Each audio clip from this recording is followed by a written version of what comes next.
السلام علیکم۔ Daily golf Urdu میں خوش آمدید۔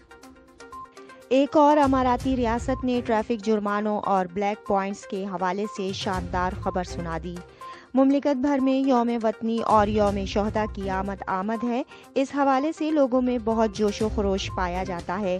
اماراتی ریاست عجمان نے آج ٹریفک جرمانوں پر 50% رعایت دینے کا اعلان کیا تھا، جس کے بعد اب راس الخیمہ پولیس نے بھی ٹریفک جرمانوں کے حوالے سے خوشخبری دیتے ہوئے کہا ہے کہ ریاست بھر میں تمام ٹریفک جرمانوں پر 50% رعایت دی جا رہی ہے۔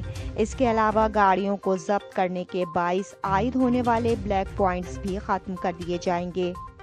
راس الخیمہ پولیس کے مطابق یہ اسکیم یوم وطنی کے روز یعنی 2 دسمبر سے شروع ہوگی اور 8 دسمبر تک جاری رہے گی، یعنی ڈرائیورز حضرات کے پاس 7 روز کی مہلت ہوگی، جس دوران وہ عائد جرمانوں کی کل رقم میں سے 50% رقم معاف کروا سکیں گے۔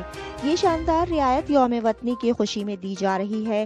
اس اسکیم کی بدولت لوگوں پر عائد ہونے والے 50% جرمانے ختم ہونے سے ان پر مالی بوجھ میں کمی آئے گی اور ان کے لیے سنہری موقع ہوگا کہ وہ کم رقم جمع کروا کر اپنے خلاف عائد ٹریفک جرمانے معاف کروا لیں۔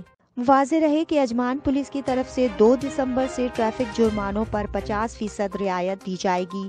یہ اسکیم اگلے 2 ماہ تک جاری رہے گی، جس کے تحت 23 نومبر 2020 سے قبل عائد ہونے والے تمام ٹریفک جرمانے 50% تک معاف کر دیے جائیں گے۔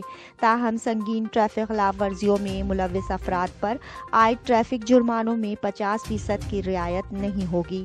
ان ٹریفک خلاف ورزیوں میں دیگر ڈرائیورز اور مسافروں کی زندگیاں خطرے میں ڈالنا، رفتار میں اضافے کے لیے انجن اور چیسس میں غیر قانونی طور پر تبدیلیاں کروانا شامل ہے۔ اب تک کے لیے اتنا ہی۔ اگلے بلیٹن تک کے لیے خدا حافظ۔